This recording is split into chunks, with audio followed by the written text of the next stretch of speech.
Quando a Segunda Guerra Mundial terminou, Hitler havia fugido para a América Latina. Heil Hitler! Essa fuga seria mais uma fase do plano que haviam desenhado. Ele queria se apoderar do mundo inteiro, queria voltar, queria invadir a África, a Ásia e a América Latina. Ele estava decidido a se converter num líder mundial e a América Latina seria uma peça fundamental. Se interessava a eles controlar a América, porque era uma maneira de derrotar os Estados Unidos. Daqui foram desencadeadas batalhas para o fortalecimento, a difusão e a preservação do nacionalsocialismo. Foi criada uma rede de espionagem para realizar diferentes missões.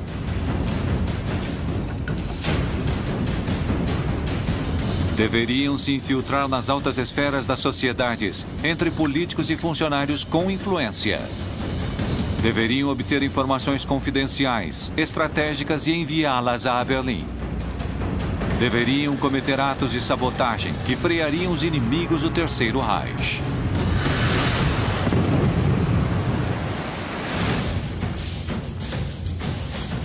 Terminada a guerra, nosso continente se transformou num refúgio de nazistas que escaparam da justiça. Pela Rota dos Ratos, chegaram à Argentina provavelmente 200 criminosos de guerra. Criminosos de guerra, não nazistas. Nazistas foram milhares. O plano de Hitler para um Reich dos 1000 anos seguia em curso e todos eles fariam com que a América Latina se transformasse num continente nazista.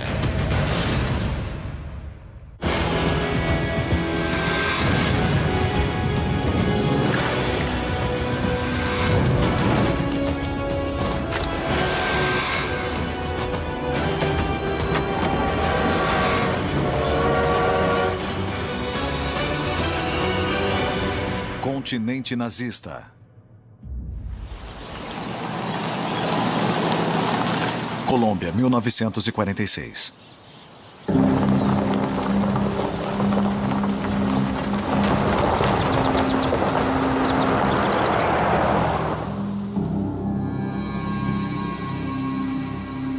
Hitler sempre foi obcecado em perpetuar o nacionalsocialismo e expandi-lo ao mundo inteiro.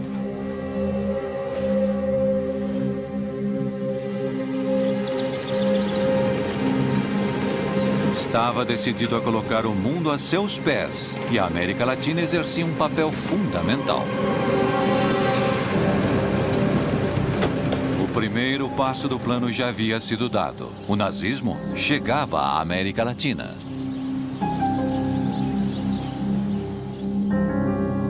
A questão da expansão para a América Latina era vital para o desenvolvimento do Reich e do nazismo. A rede nazista que veio à América Latina nasceu quando Hitler, no início dos anos 40, prepara a invasão às escondidas da União Soviética e da Inglaterra primeiro. O que o Reich queria era buscar alianças, especialmente com os países da América Latina.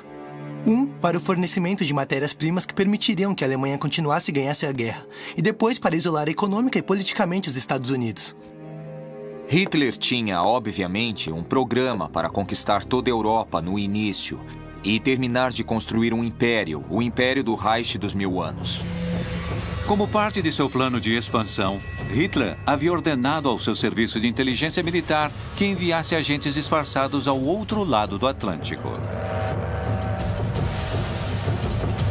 Ele sabia que para ganhar a guerra não deveria apenas usar armas convencionais. A sexualidade, ou em geral o sexo como tal, não apenas vende, como também atrai. Esta informação não é suficiente. Hilda Kruger foi uma atriz alemã. Acredita-se que foi amante de Joseph Goebbels, o ministro da propaganda do Reich, e, antes de começar a guerra, ela se mudou aos Estados Unidos. Vamos retocar a maquiagem, querida. Tudo bem. Vem cá. Vamos tomar um drink. Traz água, por favor. Ela tentou ser atriz na Alemanha, depois se mudou para Hollywood. Acontece que foi parar no México, e no México começou a trabalhar como atriz em filmes como Casa de Mujeres, Bartolo Toca la Flauta, Adultério...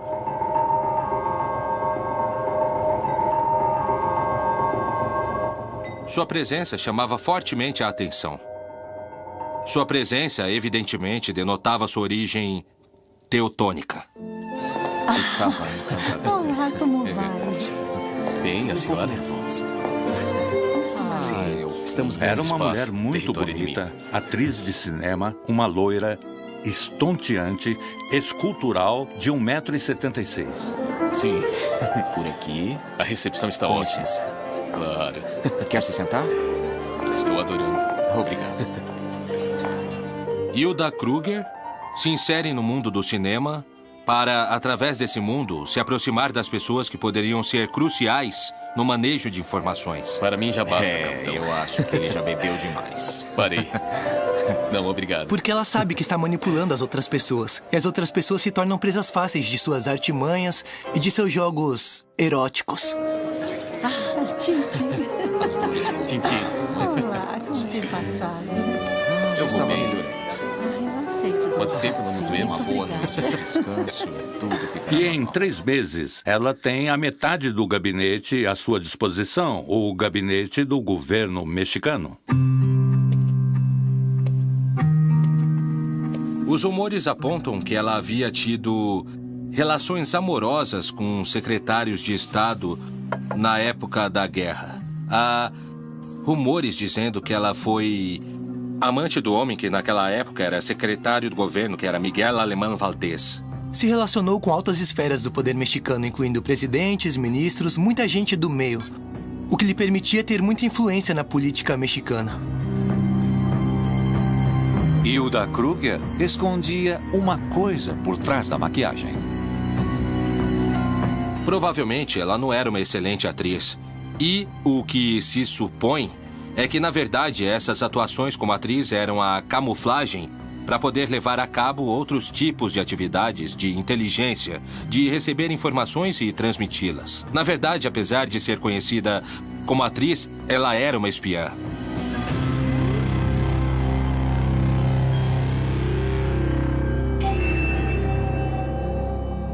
Ela usa seu corpo, sua inteligência, seu jeito de ser para obter resultados, no caso específico do que estamos falando, da espionagem como tal. Óbvio que existe também uma gratificação pessoal.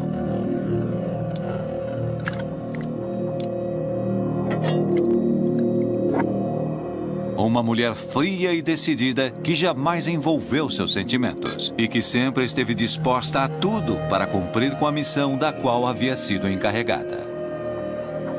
Uma espiã não pode ser alguém totalmente pegado a uma pessoa, porque, em resumo, sua função como espiã seria um desastre. Ela tem que ter relações muito superficiais, que não lhe permitam ter um vínculo afetivo verdadeiro e que lhe permitam trair, porque, no fim, um espião termina sendo um traidor da outra parte. A participação dessas mulheres estava baseada principalmente em se aproximar de homens de poder, de homens que manejavam informação privilegiada. É um jogo onde não pode se aproximar muito porque se queima, mas não se afasta muito para que não esfrie. Isso gera também satisfação nesse tipo de pessoas, obviamente. Porque a recompensa que recebem não é apenas a recompensa exterior, do dinheiro, da ascensão do pagamento, mas também a satisfação interna. Fui útil, servi para alguma coisa. Assim, o Terceiro Reich, valendo-se de todas as ferramentas possíveis, faria com que a rede de espionagem se firmasse na América Latina. No México, em particular, funcionou o maior centro de operações de espionagem dos alemães fora da Europa, com muitos recursos econômicos e com agentes de primeiro nível.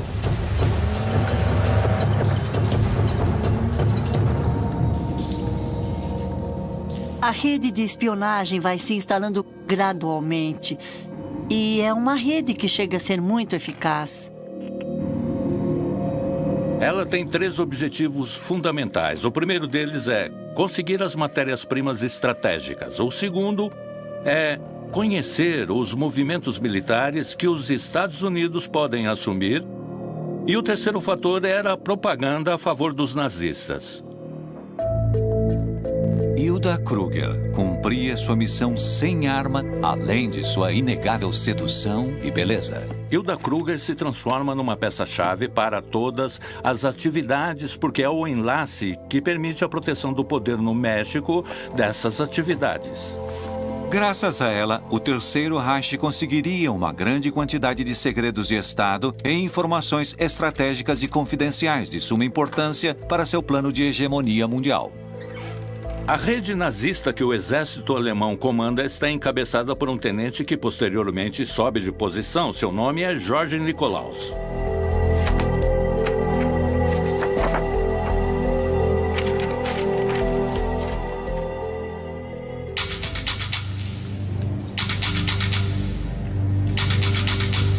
Ele tem a função de montar todo um aparato para vigiar os Estados Unidos do território mexicano. Ele quer armar uma rede que começa a coletar muitas informações boas. Da cidade do México, Nikolaus transmitia ao Peru, ao Equador, ao Chile, inclusive mensagens que passavam informações relevantes.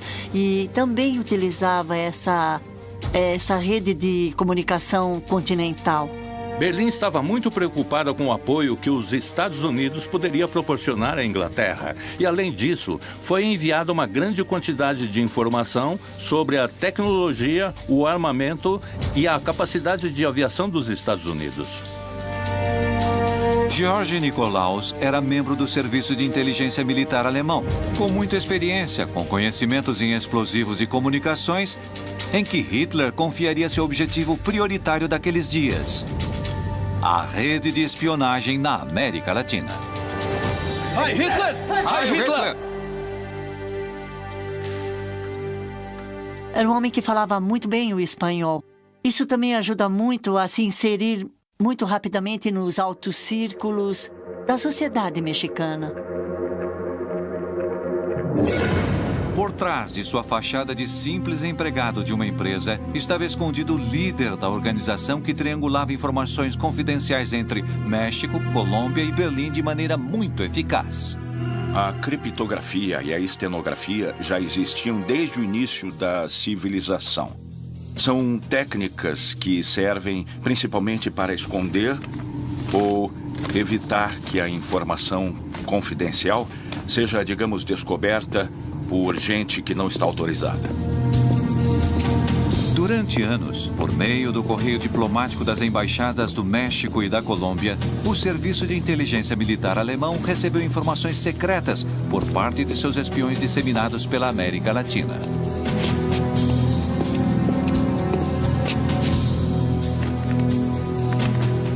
A técnica do microfilme existe desde o início da invenção da fotografia e do microscópio. Ela consistia em reduzir uma fotografia até 200, 300, 900 ou 1000 vezes seu tamanho. Dessa maneira, poderiam enviar informação confidencial a todos os seus centros de inteligência. Passavam como um telegrama comum e corrente e, quando chegava com o microscópio, poderiam recuperar a informação.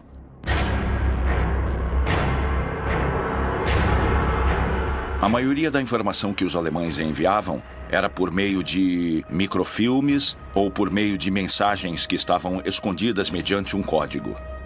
Era preciso conhecer, digamos, os códigos de encriptação. Toda a técnica de encriptação estava muito desenvolvida nessa época. A informação confidencial é tão valiosa como uma arma.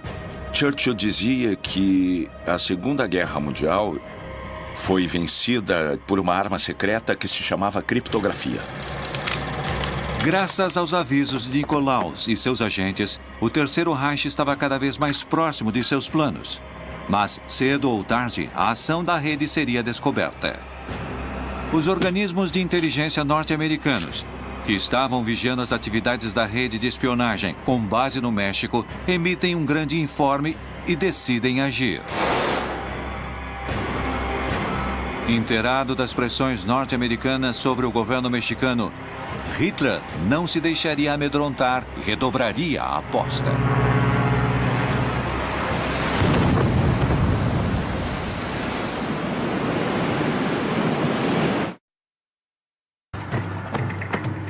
Na América Latina, a rede de espionagem comandada por George Nikolaus se expandia e conseguia manter a máquina bélica do Reich em funcionamento. Mas os Estados Unidos estavam decididos a impedir que os agentes avançassem com seus planos. A embaixada americana no México seguia de muito perto as pistas e não apenas seguiam as pistas, como fazia, de certa forma, exigências à Secretaria do Governo para que os ajudassem na procura e no desmantelamento dessa rede de espionagem. O governo da Alemanha, dentro do seu plano expansionista, envia submarinos até a região do Caribe, sobretudo para vigiar o andamento dos comboios que levavam material bélico para a Europa. Os Estados Unidos temiam que o México pudesse transformar seus portos em base para submarinos alemães. Assim, decidem pressionar o presidente mexicano a emitir um decreto para que apenas barcos, aeronaves e tropas norte-americanas pudessem navegar nessas águas, obrigando dessa maneira a abandonar sua neutralidade na Segunda Guerra Mundial. Quando entraram na guerra, começaram a pressionar, sobretudo economicamente e diplomaticamente, os países que tinham alguma simpatia por Hitler. O México tinha uma grande simpatia encabeçada pelo mesmo presidente, Manuel Ávila Camacho, que era admirador do exército da Alemanha. Hitler sabia que não havia tempo a perder. Ele deveria redobrar a aposta.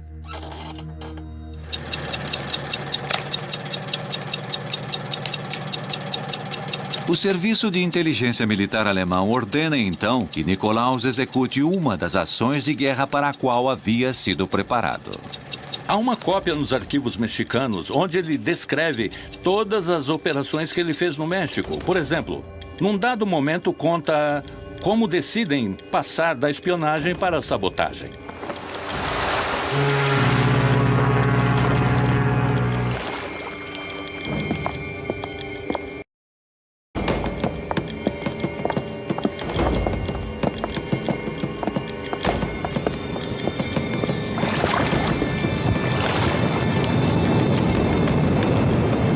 Assim que Nikolaus levaria a cabo o primeiro atentado nazista do outro lado do Atlântico, o que serviria também para provocar pânico na região. Decidem boicotar um navio inglês que estava ancorado no porto de Tampico para colocar uma bomba relógio para que explodisse quando o navio inglês estivesse fora do porto.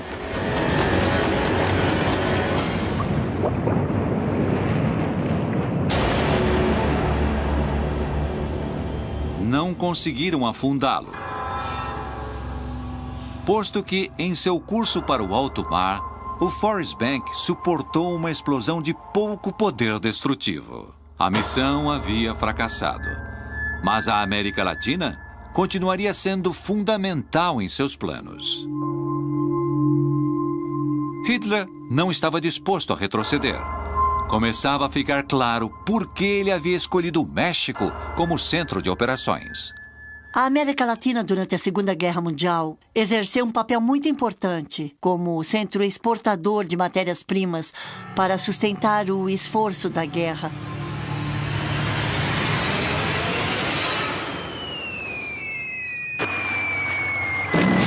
A maquinária da guerra precisa de elementos que possam colocá-la em funcionamento. A Alemanha queria o petróleo para colocar seus carros em funcionamento, os seus tanques de guerra, seus submarinos. A América Latina foi fundamental na expansão nazista pela Europa. As matérias-primas chegavam na Alemanha graças à ação da ampla rede de agentes, que tinha na Colômbia um de seus principais homens.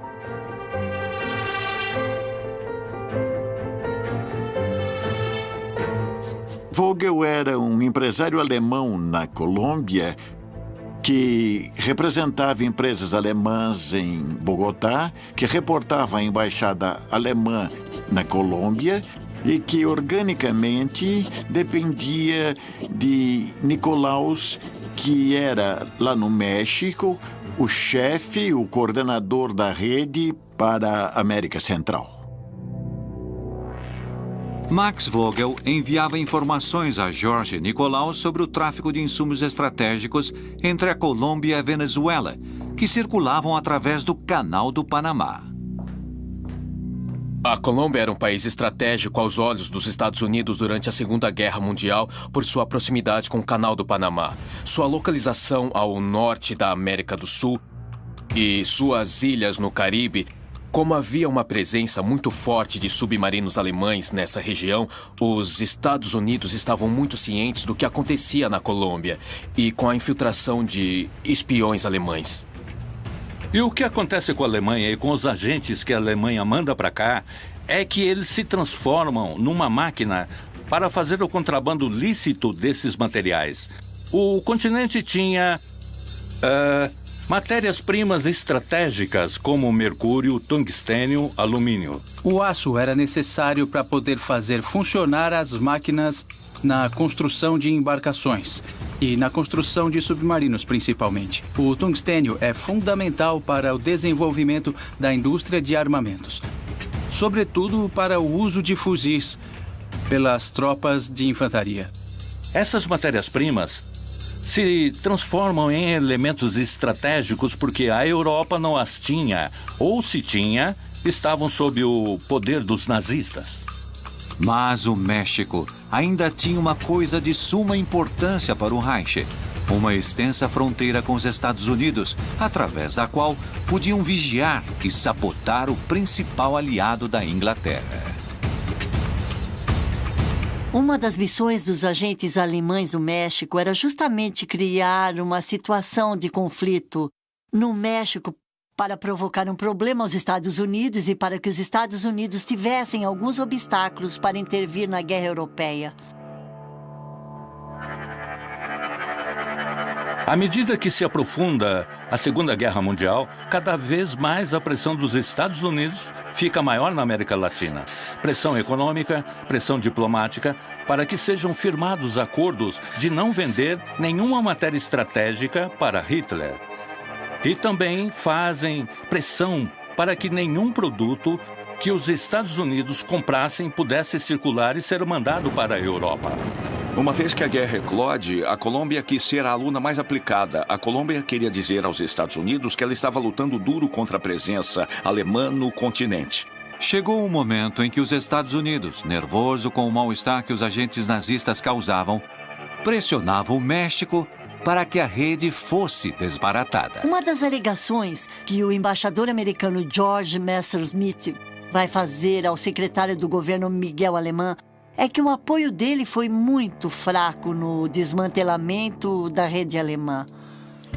Enquanto isso, Hilda Kruger, Jorge Nicolaus, Max Vogel e muitos outros agentes seguiam atuando com total impunidade, sem sequer suspeitar que o final estava próximo. Quando os Estados Unidos descobrem o papel que Hilda Kruger exercia, eles a colocaram numa vigília de 24 horas. Seguiam todos os movimentos dela. A inteligência americana estava vigiando de perto cada um dos integrantes.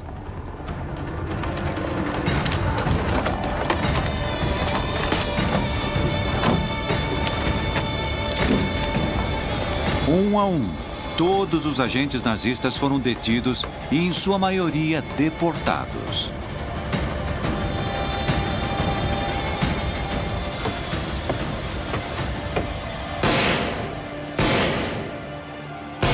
Hilda Kruger também foi detida, mas seu destino seria muito diferente. Quando a prendem no México, Miguel Alemán intervém. Para que não a expulsem do país, ele a casa com um homem, uma figura muito famosa no México, que é o sobrinho do ex-presidente Porfírio Díaz, um homem que durou muitos anos no poder. E isso impede que os Estados Unidos a tirem do país, que a levem presa ou que a deportem para a Europa.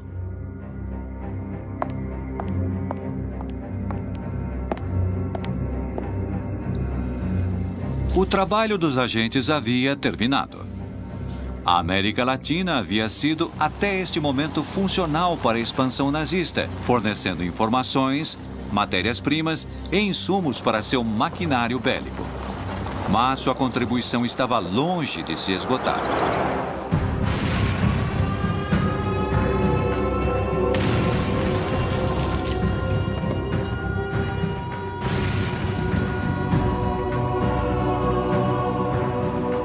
Em 8 de março de 1945, as tropas soviéticas ocupam Berlim.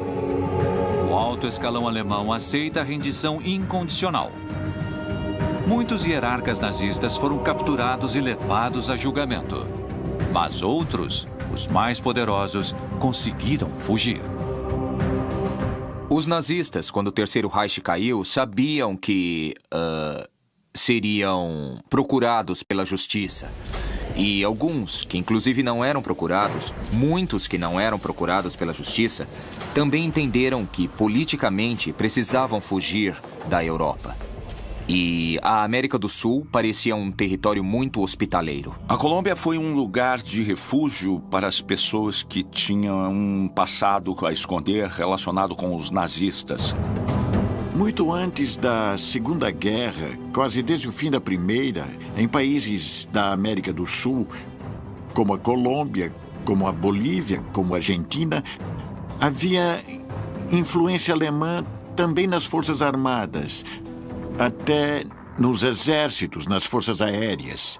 Alguns dos chefes mais importantes dos exércitos do Cone Sul tinham passado por escolas alemãs, tinham sido agregados militares nas embaixadas de seus respectivos países anti-Berlim. Calcula-se que entre 70% e 80% das forças militares no continente professavam certa simpatia pela Alemanha nazista e pelas forças militares nazistas. O Exército Nacional da Colômbia tem uma linha ideológica prussiana, alemã. O que fortalece a impressão de que o Reich mantinha fortes vínculos com esse país. A guerra havia terminado. O mundo agora estava atrás deles. O plano de Hitler estava apenas no início. Era apenas questão de esperar o momento certo para se reagrupar e voltar ao poder.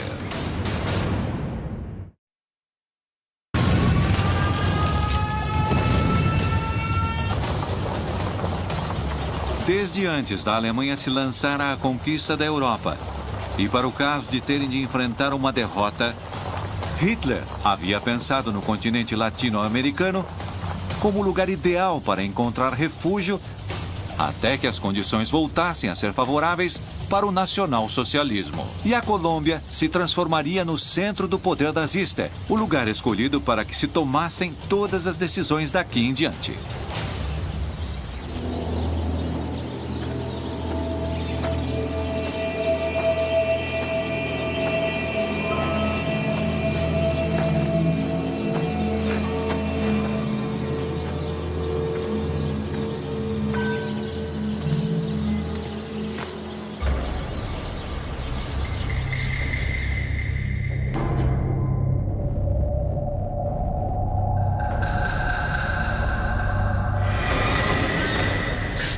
Em 1968, o jornalista britânico George McGrath escreveu uma série de artigos, nos quais publicou alguns documentos desclassificados pelo Departamento de Estado norte-americano, que falavam de uma viagem de submarino de uma base escondida nos fiordes noruegueses, com destino à Baía Honda, na costa de Guajira, Colômbia, entre maio e julho de 1945.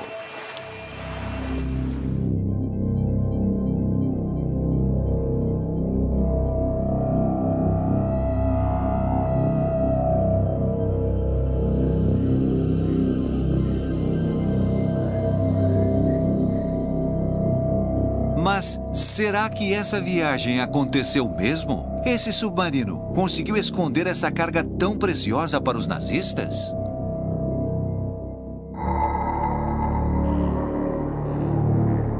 Heil Hitler!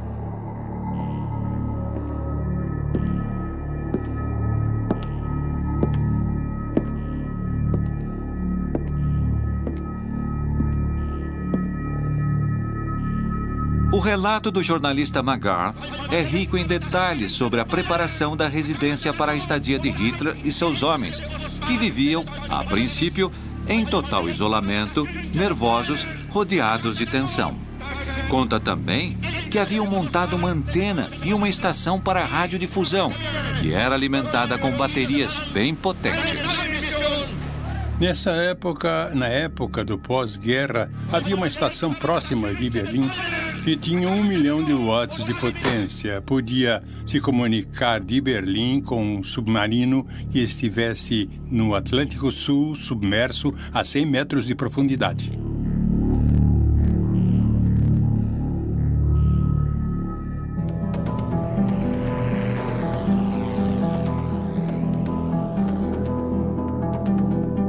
Sua obsessão era o mundo todo. Onde ele estivesse, em qualquer lugar, tentaria sempre levar a cabo seu plano de dominação mundial. O Reich de 1000 anos só seria possível em grande escala.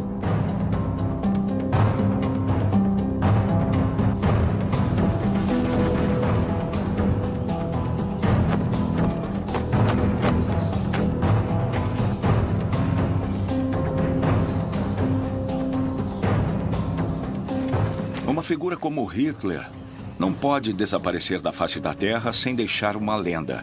Aqui existiam colônias de alemães desde antes da guerra. Alguns desses alemães haviam simpatizado com Hitler.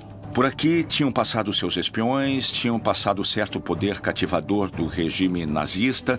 E, claro, aqui existiam as selvas da América Latina, onde Hitler poderia se esconder.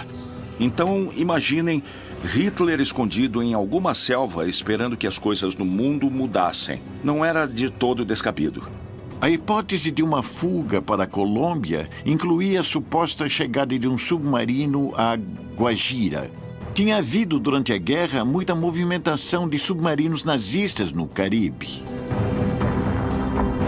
Os submarinos chegavam a Guajira e desembarcavam facilmente por aquelas rotas de contrabando porque os espiões podiam se camuflar. É uma história. Quanto dela é lenda, quanto é verdade, provavelmente nunca saberemos. Alguns dos mitos ou das lendas ou dos episódios históricos sobre a morte de Hitler dizem que ele conseguiu sair vivo da Alemanha, dentro dos últimos submarinos que a Marinha Kriegs tinha à disposição. De todas as formas, essas hipóteses não eram outra coisa senão fantasias. Não há absolutamente nenhuma possibilidade de uma sobrevida de Hitler. É difícil que uma pessoa com traços tão marcadamente narcisistas como Hitler tinha tivesse a capacidade de fugir. Porque seria vergonhoso para ele no caso de ser capturado. Então, uma opção para esse tipo de pessoa é o suicídio. Hitler estava escondido num bunker no centro de Berlim que estava ocupada pelo Exército Vermelho. Ia fazer uma viagem até o fim do mundo, onde nos meses seguintes iria começar a chegar centenas de nazistas com seus perseguidores atrás. É uma coisa que, para mim, absolutamente não faz sentido nenhum. Mas o serviço de inteligência nazista não deixou nada entregue à sorte. Talvez, com o tempo, conseguiremos entender se a ideia de fuga para a Colômbia foi usada como uma isca para desviar-nos de pistas mais consistentes. O mistério hoje ainda persiste. Buenos Aires, 1949. Mas o que nunca foi nenhum mistério é que a América Latina funcionou, rendeu refúgio e impunidade aos nazistas mais procurados pelos crimes mais aterrorizantes. O porto de Buenos Aires seria o receptor dos criminosos nazistas enviados da Europa, procurando tapear os tribunais de justiça do pós-guerra. Um deles seria o responsável pela chamada solução final ao problema judeu. Isto é, a minuciosa planificação, coordenação e execução do genocídio do povo judeu, tanto na Alemanha como no resto da Europa.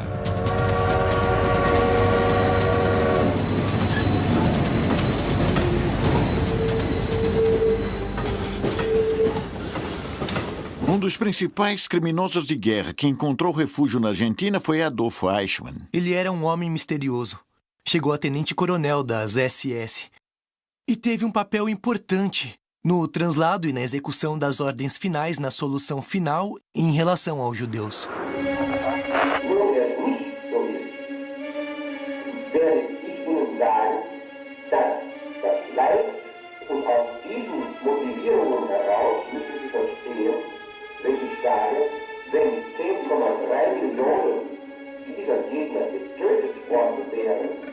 Era um burocrata, um homem que provavelmente nunca tinha matado ninguém pessoalmente. Mas com certeza foi o responsável por milhões de mortes, porque era o encarregado de organizar as viagens aos campos de concentração, onde iam matar os judeus.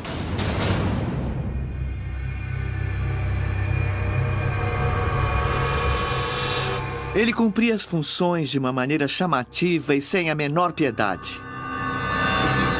Eichmann era uma pessoa inofensiva, fria, obscurecida pela mediocridade, sem afeições nem paixões de nenhuma ordem. Quanto a Eichmann, o que se pode dizer é que era uma pessoa com uma estrutura de personalidade chamativa por ser frio, pelo grau de disposição com que ele dizia obedecer às ordens vindas de cima. O que procuram basicamente é satisfazer o chefe, o líder, que é a representação do pai para que esse pai imaginário que eles têm, por fim, os felicitem por uma coisa boa que fizeram. Provavelmente sem convicções profundas de que tivesse feito o mesmo em outra circunstância, com outro símbolo ideológico. Isto é o que o torna tão terrível na realidade, não? Adolf Eichmann havia chegado ao porto de Buenos Aires através da chamada Rota dos Ratos, uma rede de fuga que dava aos criminosos de guerra nazistas passaportes com novas identidades. Nesse plano de fuga haviam participado diferentes organismos, diferentes instituições que tinham seus próprios interesses no assunto. De um lado, setores importantes e orgânicos da Igreja Católica. Do outro lado, a Cruz Vermelha Internacional. Havia um escritório em Roma, que era o escritório do bispo Alois Rudel, que era quem facilitava toda essa documentação para que os fugitivos conseguissem sair do continente europeu e embarcar para a América do Sul.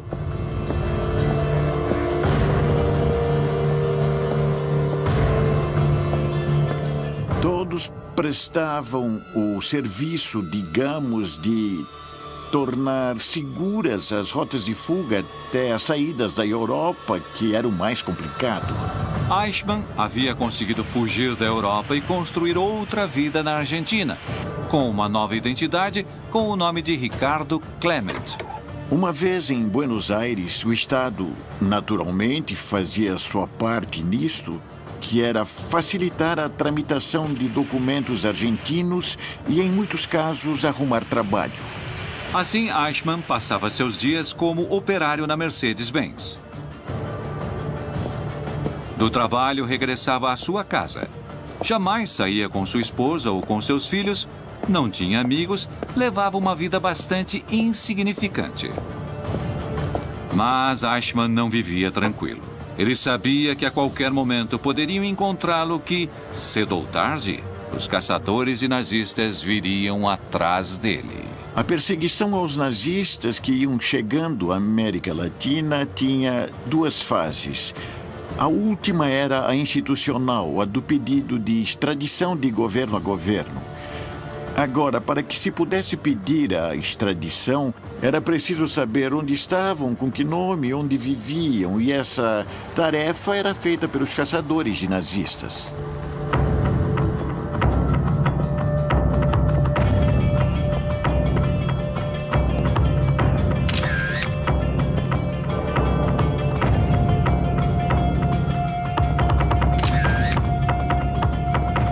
Os juízes de Nuremberg marcam um ponto de inflexão. Lá, sim, havia grupos destinados a procurá-los e levá-los para que fossem julgados. Então, logicamente, a preocupação se espalha aqui e em todos os países de refúgio encontrados. Corriam os primeiros anos da década de 60.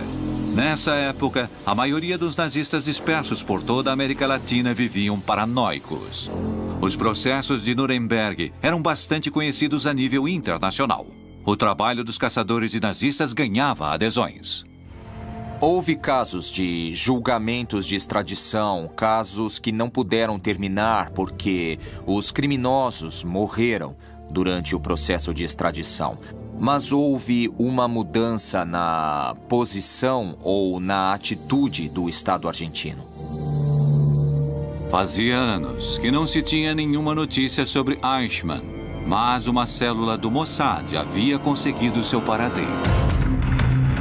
Agora, eles deveriam atuar com rapidez e com a lei. Haviam encontrado o responsável pela solução final e ele não deveria escapar. Era preciso levá-lo diante da justiça. Os agentes do Mossad que estavam atrás dos passos do responsável pelo genocídio de 6 milhões de judeus deviam atuar com rapidez. Eichmann estava naquela casa. Não poderiam permitir que ele fugisse. Não deveriam se deixar levar por sentimentos de vingança.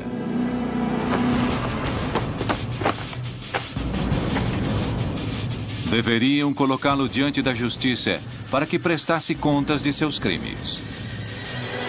Essa era a decisão que estava no coração de cada um dos membros do Mossad, que tinham chegado à Argentina para capturar Adolf Eichmann.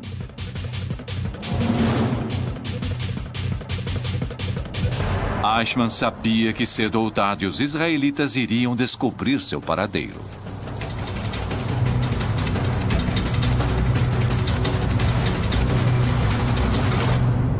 Das histórias que se escutam sobre sua maneira de proceder, creio que a palavra mais repetida é imutável e sem piedade. Era como se ele não soubesse de nada que se dizia.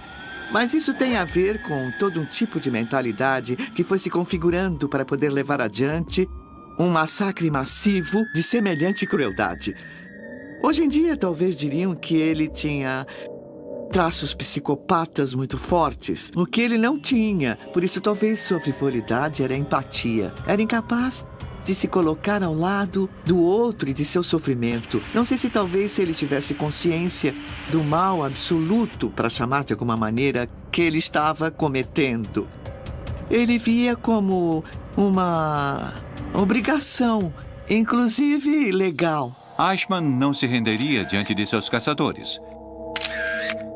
Contudo, apesar de não se sentir culpado, não vivia tranquilo. Tinha sempre a sensação de que estava sendo perseguido. E não estava errado. Chegou um momento em que sua paranoia foi pura intuição.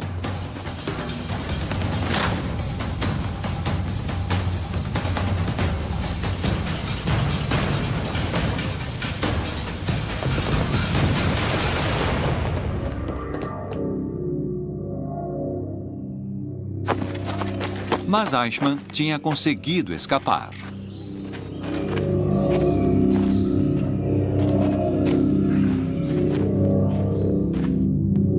Estava convencido que não poderia continuar muito tempo mais em liberdade.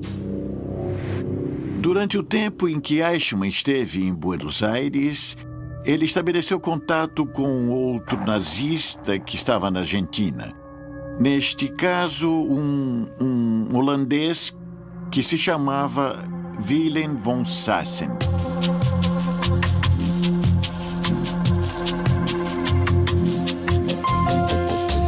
Sassen havia sido jornalista durante a guerra, diretor de um jornal na Holanda ocupada. E Sassen começa a fazer uma longa entrevista com Eichmann, onde Eichmann conta suas memórias.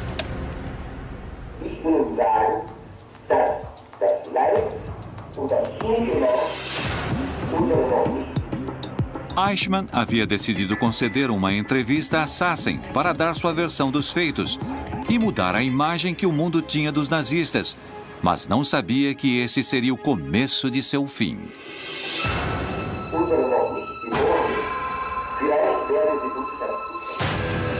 Sassen escutava os alardes de Eichmann, que se sentia depreciado pela comunidade alemã por estar levando uma vida de operário na Argentina, enquanto outros nazistas eram respeitados por todos.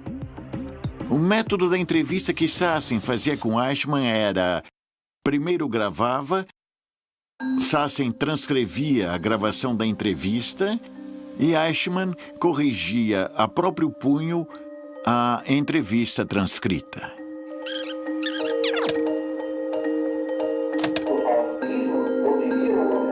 Em certa entrevista, Eichmann reconheceu ter sido artífice de um plano para a eliminação sistemática do povo judeu. E ainda foi além. Declarou que tudo o que ele fez foi por lealdade ao Führer e que não considerava que tinha cometido nenhum delito, mas, ao contrário, tinha cumprido suas ordens, exercido a estrita força da lei numa nação soberana.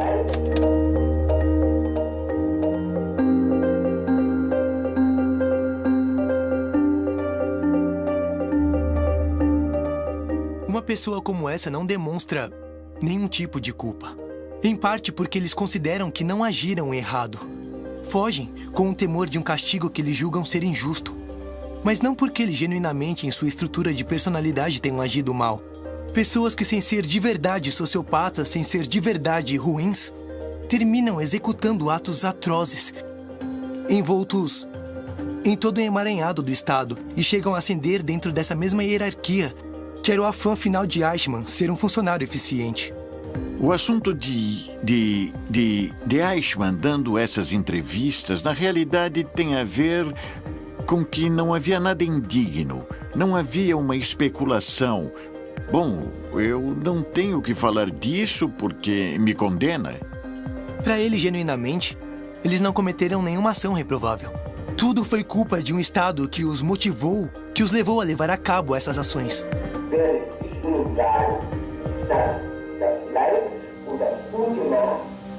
Aqueles que falaram foram condenados.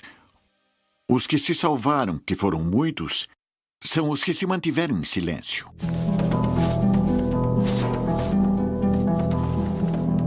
Eichmann não sabia que a difusão de seus depoimentos alertaria o mundo sobre sua presença na Argentina.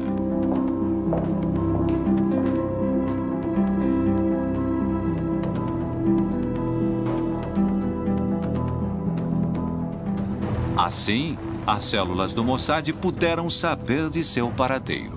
O plano da captura uma vez mais estava em andamento. Os dias de Eichmann em liberdade estavam contados.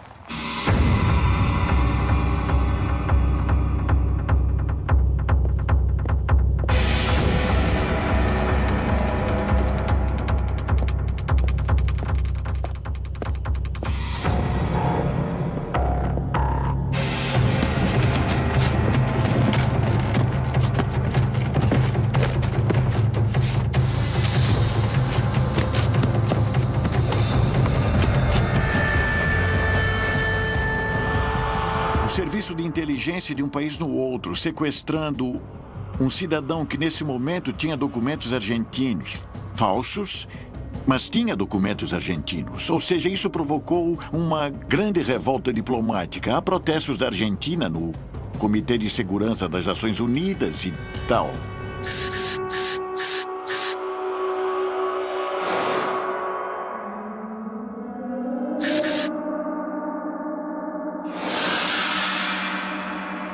A queda de Eichmann é o resultado de uma operação impecável, diria eu, do Serviço de Inteligência de Israel, através de uma perseguição de muito tempo a Eichmann e seus familiares na Europa. Descobrem que ele está na Argentina, mandam uma equipe, o localizam. Quando têm certeza de que é ele, mandam outra equipe para sequestrá-lo e levá-lo a Israel, onde ele é julgado.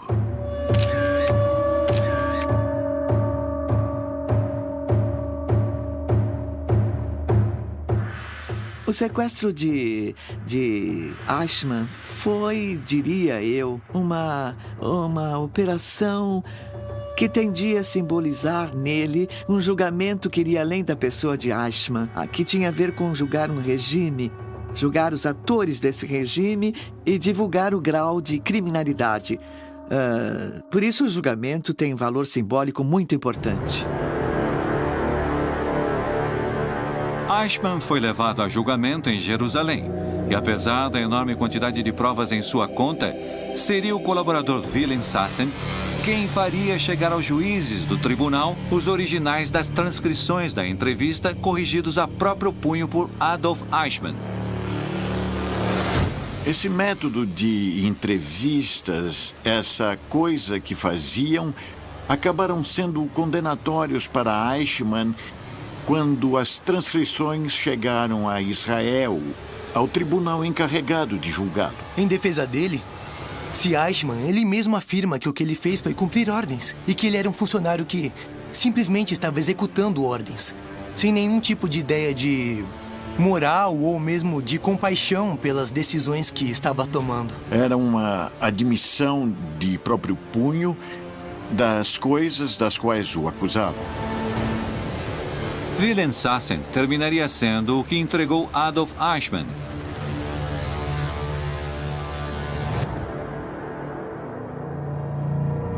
Eichmann foi considerado culpado e condenado a morrer na forca por seus crimes contra a humanidade. Suas últimas palavras foram: longa vida à Alemanha, longa vida à Áustria, longa vida à Argentina. Nunca me esquecerei. Tive que obedecer às regras da guerra e da minha bandeira. Eu estou pronto.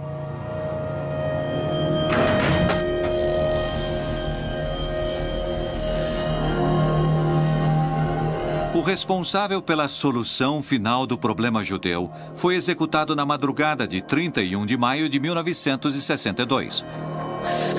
A notícia da execução de Adolf Eichmann ressoou por todo o mundo.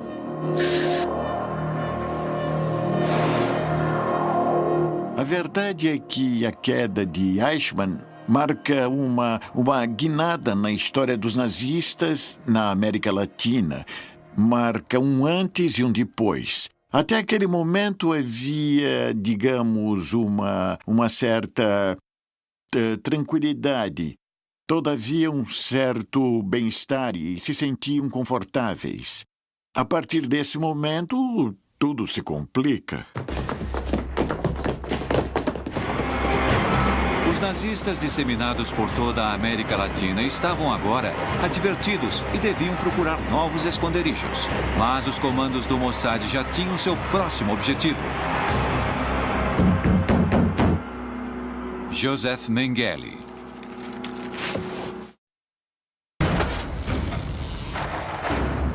A notícia da execução de Adolf Eichmann ressoou por todo o mundo. Conscientes da posição de indignação mundial contra o nazismo e ante a possibilidade de que viessem atrás deles, os nazistas disseminados pela América Latina que se sentiam rodeados deveriam fugir.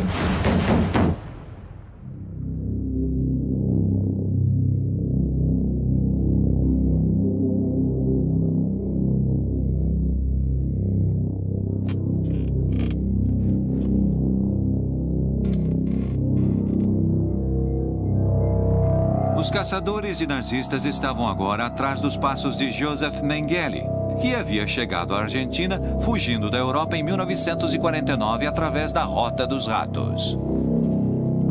Pela Rota dos Ratos chegaram à Argentina provavelmente 200 criminosos de guerra. Criminosos de guerra, não nazistas. Nazistas foram milhares. Houve certa ajuda do Vaticano através do que se chamou Red Line, uma série de monastérios nos quais se hospedavam aqueles que fugiam. O próprio Vaticano favorecia a distribuição, o reassentamento dessa gente que na Europa era perseguida por suas atuações nos regimes totalitários. Com uma identidade falsa, dada pelo Vaticano e autenticada pela Cruz Vermelha, terminam chegando à Argentina. Por exemplo, Adolf Eichmann, Joseph Mengele, Eduard Rochmann e Ludolf von Aufensleben.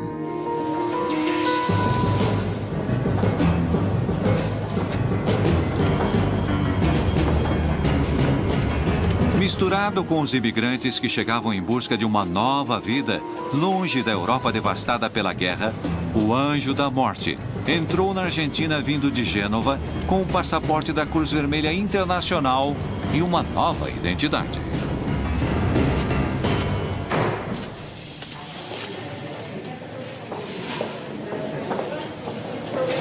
Uma vez que chegavam ao porto de Buenos Aires, havia terminado a parte perigosa, digamos, do itinerário. Aqui em Buenos Aires havia uma combinação que dependia da Direção de Imigrações. Essa comissão de assessores confidenciais era coordenada por Carlos Fuldner, que pertencia à Divisão de Informações da Presidência da Nação. Desde então, foi que sabemos que isso era do conhecimento e da aceitação da cúpula do poder. A rede de fuga denominada Rota dos Ratos demonstra até que ponto a América Latina foi funcional aos planos de perpetuação do nazismo depois da derrota na Segunda Guerra Mundial, permitindo a fuga dos criminosos de guerra ao nosso continente.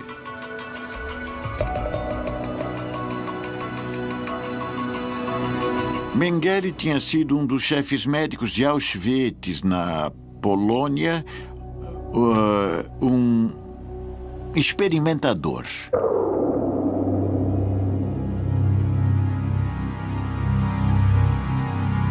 Ele tinha, no campo de Auschwitz, ele tinha um território muito amplo, né?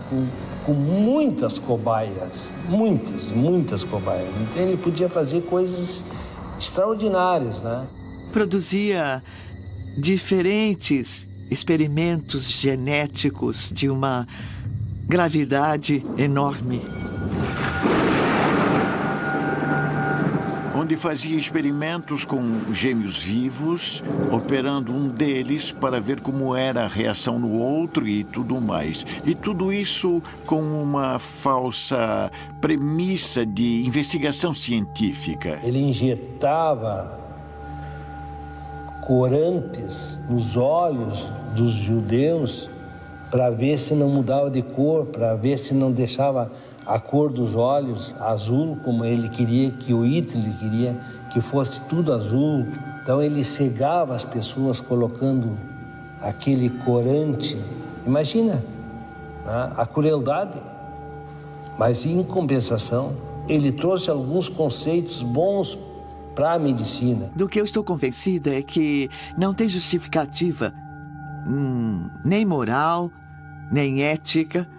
Creio que apenas uma mente muito perturbada pode conduzir esse tipo de pesquisa. Ele era um homem culto, do tipo que escutava música clássica, que gostava de se vestir bem, que lia, que dominava idiomas. Era todo o contrário da imagem de brutalidade, de prepotência e de sadismo que associamos em geral com os nazistas e tudo isso. E, no entanto, naturalmente era sádico até extremos impensáveis. E tudo que o Mengele fez, eles negam. A comunidade científica europeia, principalmente, nega qualquer benefício científico que ele tivesse produzido. Joseph Mengele havia conseguido encontrar a tranquilidade na Argentina. Se sentia protegido pelo poder político, a salvo de qualquer perseguição. Socialmente, Mengele foi um homem muito aceito na Argentina. E eu diria que em certos círculos bem visto. Viveu na Argentina, primeiro com um nome falso e depois, a partir do ano de 56, pediu uma retificação de sua identidade e viveu com seu verdadeiro nome. Sem dúvida, a presença de todos eles na Argentina teria sido impossível sem o encobrimento por parte do próprio Estado argentino. Mengele tinha importantes vínculos com o poder local, inclusive com o presidente argentino daquela época. Perón contou em 1970 que Mengele o visitava e lhe contava que tinha um estábulo em Tigre, ao norte de Buenos Aires, onde as vacas pariam bezerros gêmeos. Essa experiência, ele também, como médico cientista que ele era, muito famoso, ele conseguiu desenvolver inseminação artificial para dar também animais com doble. Mas isso não evitaria que ele voltasse a se sentir na mira da justiça. A notícia sobre o sequestro de Eichmann o levaria a abandonar sua vida tranquila em Buenos Aires. A queda de Eichmann em maio de 1960 é um rompimento, é uma reviravolta na história dos nazistas depois da guerra. O comando do Mossad retomaria agora a procura de um dos emblemas do nazismo, Mengele.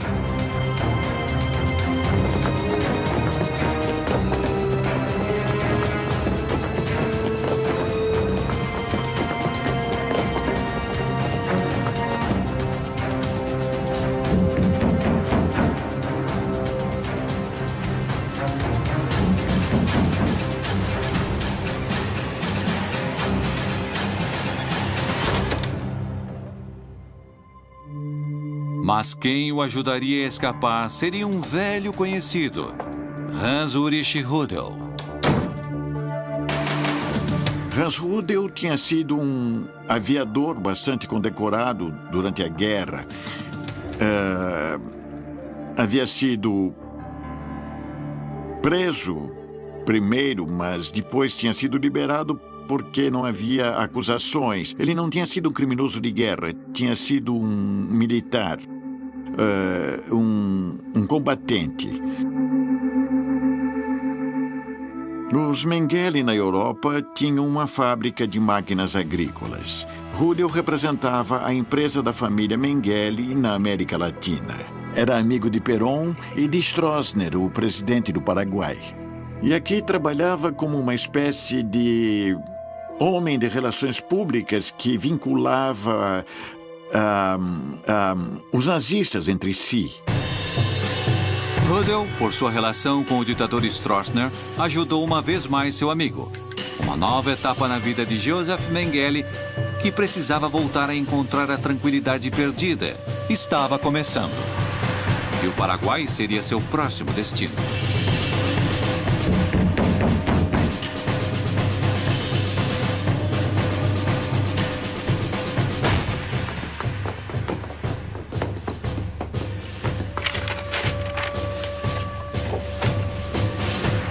O anjo da morte tinha conseguido escapar. Por pouco. Os agentes do Mossad não deixariam de persegui-lo. Precisavam capturá-lo. Vivo ou morto.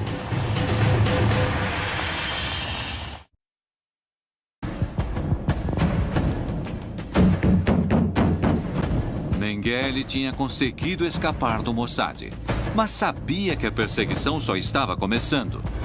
E seus perseguidores não descansariam da vontade de colocá-lo no banco dos réus.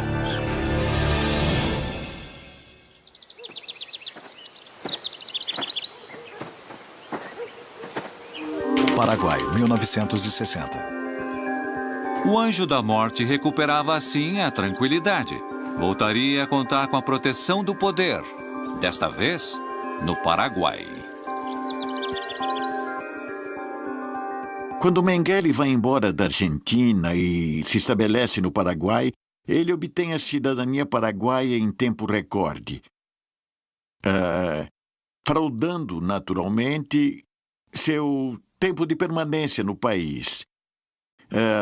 Haviam dado a ele 5 anos, mas falsificam todas as datas e, para tanto, os alemães residentes no Paraguai o ajudaram.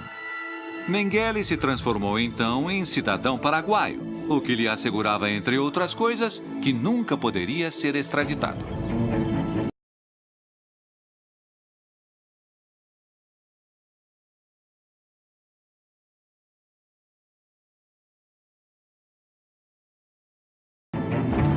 Enquanto isso, os agentes do Mossad reviravam sem descanso Argentina, Uruguai, Bolívia e Chile, até que uma pista os levou ao Paraguai. As horas de Mengele em liberdade estavam contadas.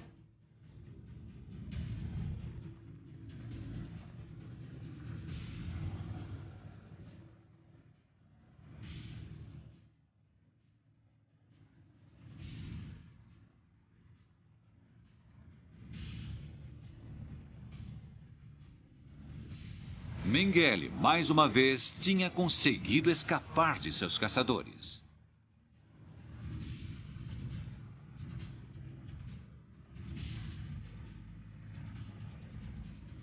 Ele faz viagens ao sul do Brasil, particularmente a uma região que se chama Cândido Godói.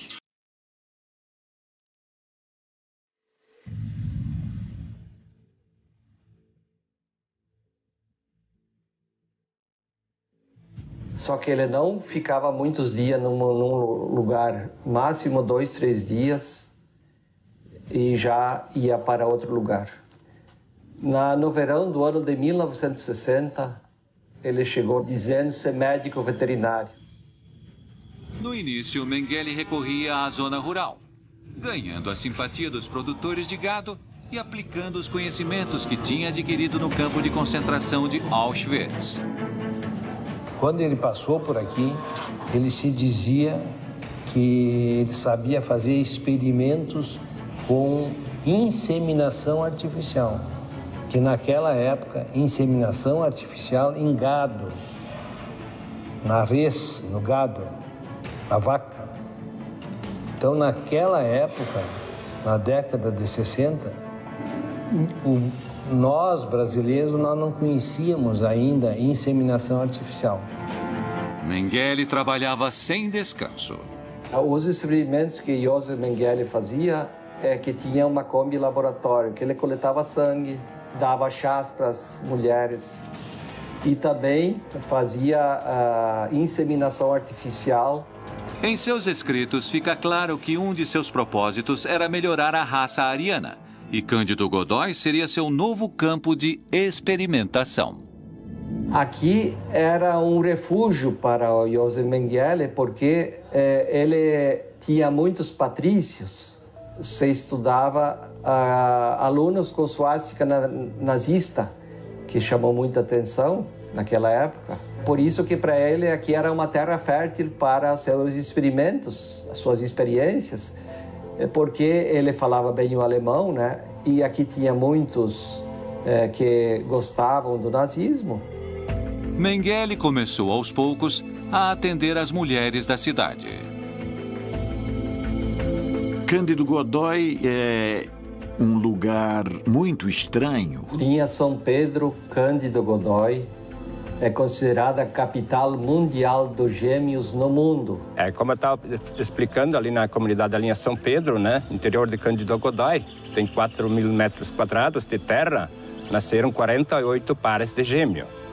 Antigamente tinha um pouco mais pessoal morando, tinha 140 famílias, hoje estamos com 70 famílias aqui nessa comunidade e cada volta e meia nasce ainda gêmeos.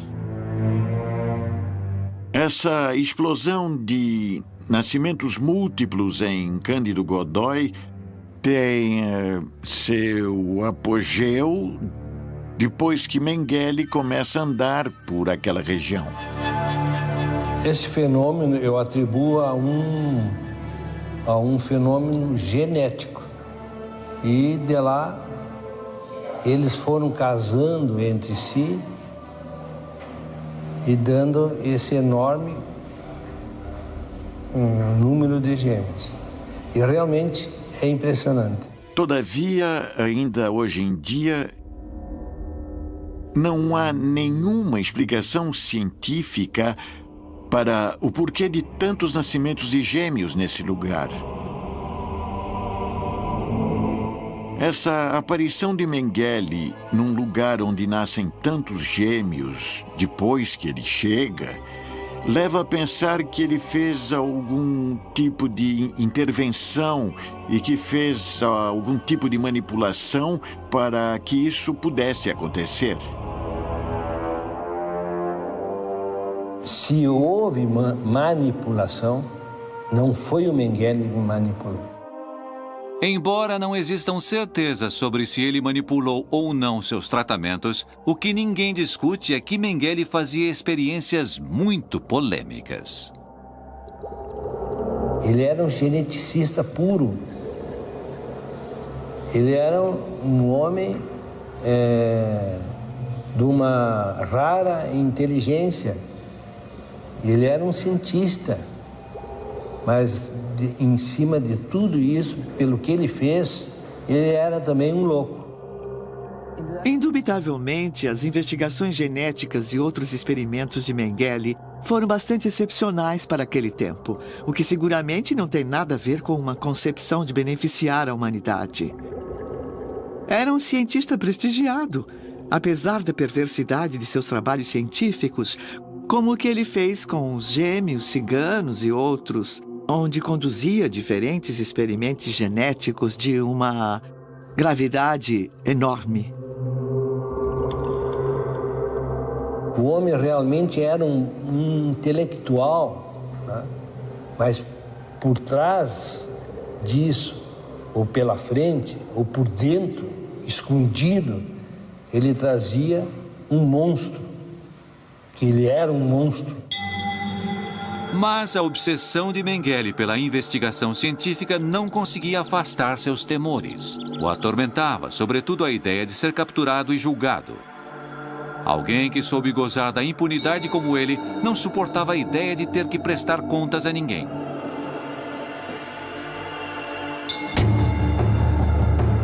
Mengele não se equivocava. Em sua busca, os agentes do Mossad tinham encontrado quem poderia guiá-los até ele. Alguém que já tinha colaborado com eles no sequestro de Eichmann na Argentina e que agora, em troca de ser deixado novamente em liberdade, confirmaria que Mengele estava no Brasil.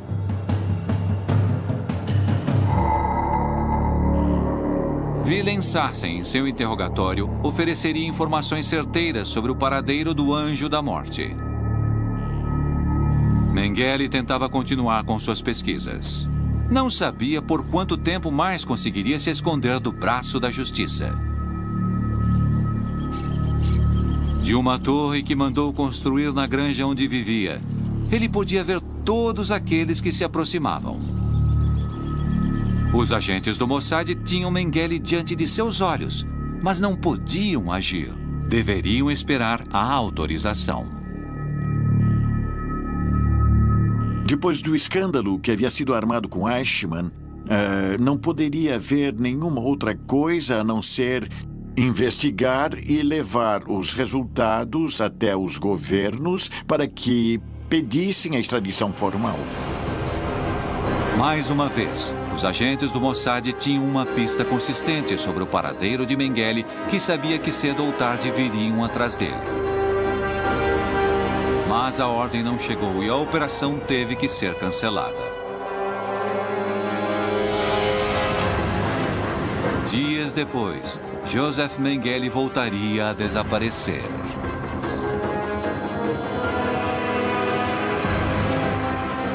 Os agentes do Mossad jamais esqueceram que o tiveram ao alcance de suas mãos.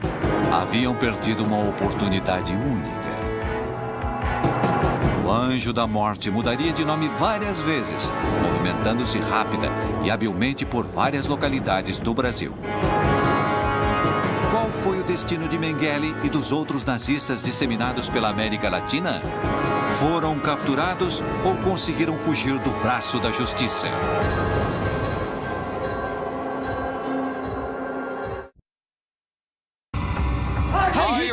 Muito antes do início da Segunda Guerra Mundial, Hitler tinha posto seus olhos na América Latina. O papel que nosso continente exerceu nos objetivos traçados por Hitler foi fundamental, posto que daqui foram originadas várias batalhas para a expansão, difusão e preservação do nacionalsocialismo, com o objetivo de instaurar um Reich para os próximos 1000 anos. A conformação de uma rede de espionagem com o centro no México havia sido declarada de máxima prioridade por Hitler. Seus melhores agentes vieram realizar diferentes missões.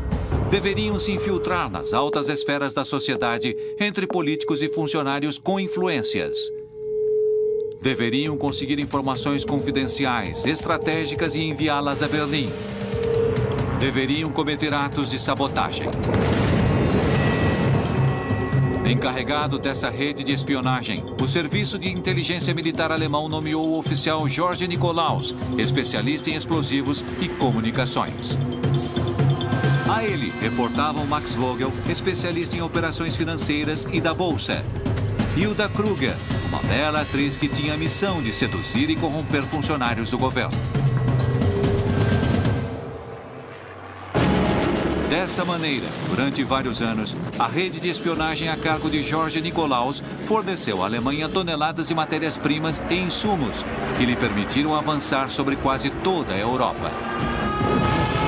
Mas, uma vez concluída a guerra, a América Latina tinha mais a oferecer. O plano de Hitler não aceitaria uma derrota.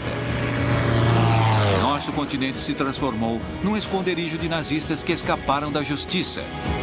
Criminosos como Eichmann e Mengele estiveram na Argentina. Eichmann permaneceu em nosso continente até seu julgamento. Mengele também encontrou aqui o lugar para continuar seus experimentos e escapar dos caçadores de nazistas. E com eles, tantos outros. Muitos nazistas simplesmente vieram fugindo e morreram no país que os escondeu no mais absoluto anonimato.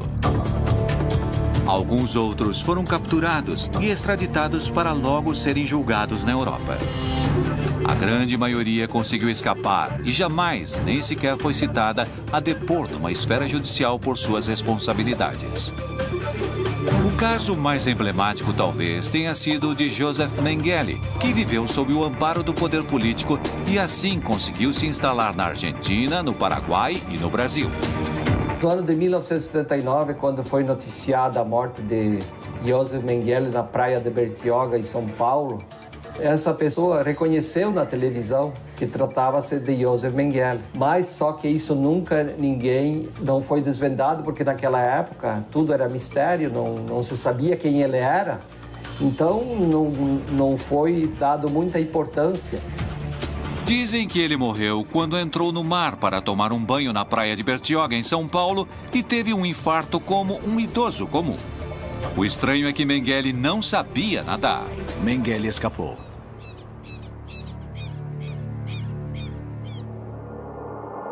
Entre os nazistas capturados e submetidos a julgamentos por seus crimes contra a humanidade, o caso de Adolf Eichmann foi o mais notório. O julgamento de Eichmann em Jerusalém talvez foi um caso paradigmático, porque foi um caso no qual as vítimas o levaram à forca diante do estrado judicial. Não cometeram um ato de vingança. Até me atreveria a dizer que talvez tivesse sido mais simples cometer um ato de vingança do que capturá-lo, colocá-lo num avião, tirá-lo da Argentina e apresentá-lo em Jerusalém, diante do mundo, para que fosse levado adiante um processo judicial com o acusado, com todas as garantias e o direito de defesa. Eichmann morreu enforcado.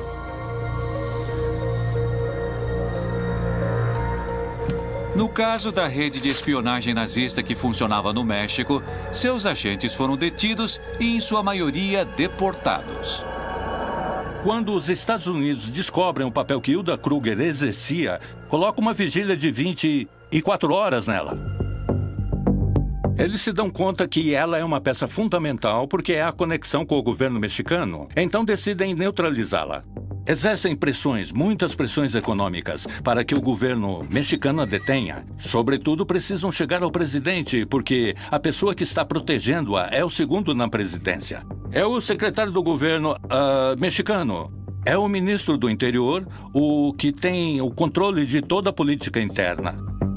Logo que Miguel Alemán Valdés emitiu sua deportação, Hilda Kruger continuou sendo sua amante durante um tempo, para mais tarde desaparecer da cena pública por vários anos, até que em 2004 aparece a notícia de sua morte em um luxuoso apartamento da Quinta Avenida na cidade de Nova York.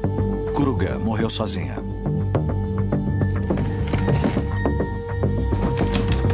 George Nikolaus, o chefe da rede de espionagem, teria uma sorte diferente. Ele é detido em 1942. Os Estados Unidos, por pressão deles, obrigam o governo mexicano a capturá-lo. Ele é mantido preso numa base em Bismarck, na Dakota do Norte.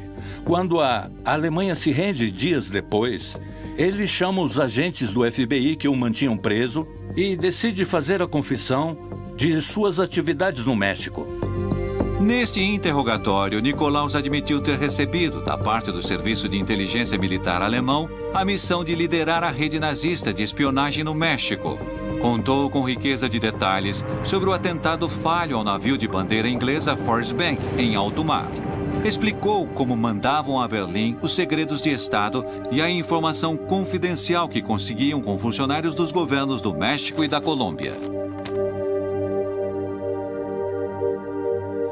Com o tamanho dessa confissão, o FBI o mantém por um curto período na prisão, depois do qual se desconhece qualquer outro dado sobre o paradeiro do espião nazista George Nikolaus.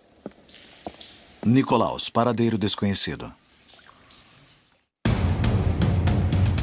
Max Vogel também foi extraditado aos Estados Unidos em 1946. Com o interrogatório em que ele forneceu dados sobre as operações financeiras do Reich na Bolsa de Bogotá, sobre a troca de informações entre Colômbia, México e Berlim e sobre a operatividade do Canal do Panamá, seu rastro se perde para sempre. Vogel desaparecido. Já a Wilhelmshaven é possível rastreá-lo na década de 70 como consultor das ditaduras de Augusto Pinochet no Chile e de Alfredo Stroessner no Paraguai. Rudel continuou vinculado à Argentina por muito tempo. Ele visitava Perón em Madrid durante o exílio na Espanha.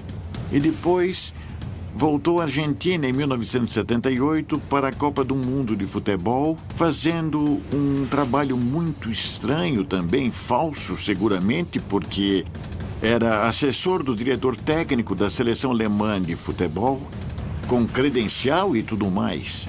Hans-Ulrich Rudel continuou com toda a impunidade assessorando nazistas por toda a América Latina e foi um dos mais destacados agentes que jamais teve que se ver diante da justiça. Rudel, impune.